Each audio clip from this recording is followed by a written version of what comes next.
building your business the way you want it to, and make sure you're building a business that can actually sustain your employees' goals, your own goals, and everything else.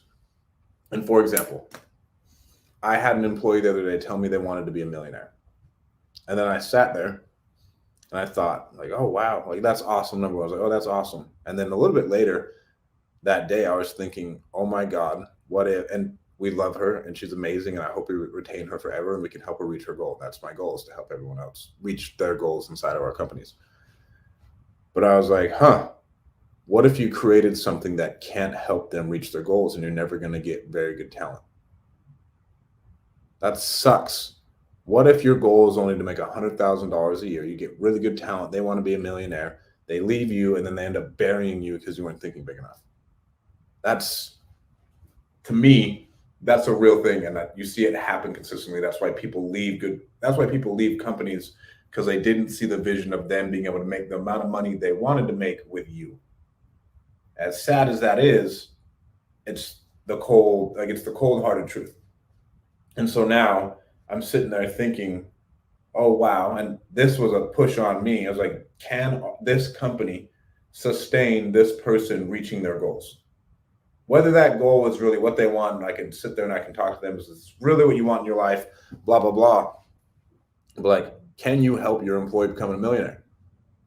Can you offer them that amount of money? Can you help them buy more real estate? Can you actually pay them the amount of money that they need to support their families and their kids to good schools? All that other stuff. Or are you only thinking about yourself?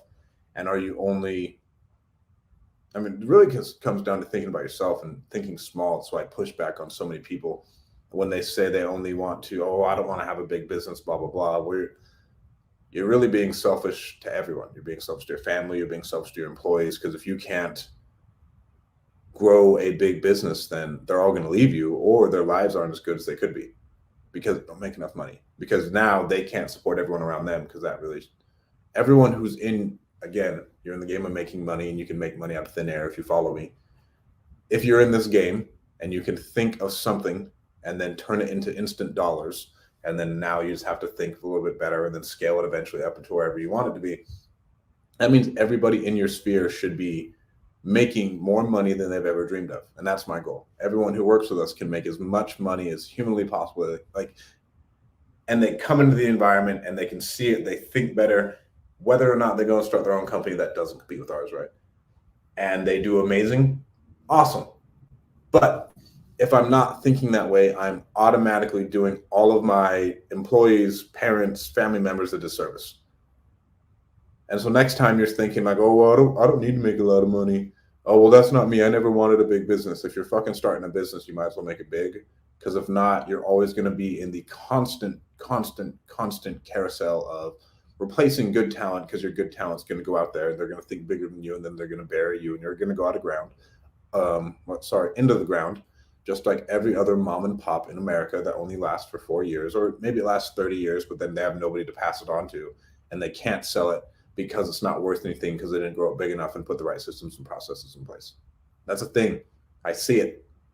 I see it all the time. I mean, it's what I grew up with. Like you see this shit of not being able to exit a company, not being able to sell a company, not being able to step away from a company. You're fucking 65 years old and you're still working because you didn't build it big enough, because you didn't build it the right way.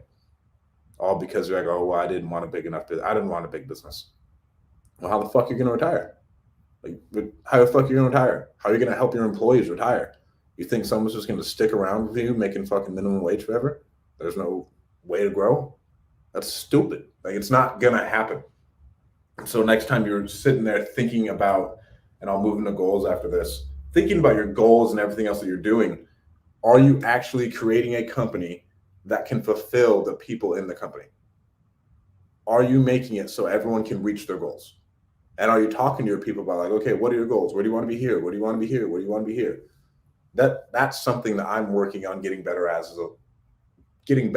as a leader, so I can help our people grow and know what they want. And that way I can create an incentive plan to where they want to work towards it, right? Because that's our job. Really, yes. I mean, the sales and everything else is good, but then you move into a point where you're an actual business owner, and then you need to start structuring and leading and pushing the ship forward and casting the vision. And yes, we can coach people up on sales and everything else, but at least right now in my life, I can't hire, our companies aren't big enough for me to hire another CEO. And I mean, when they get that big, they do get that big, and it'll be hard to let go, but that's where it needs to be. But goals.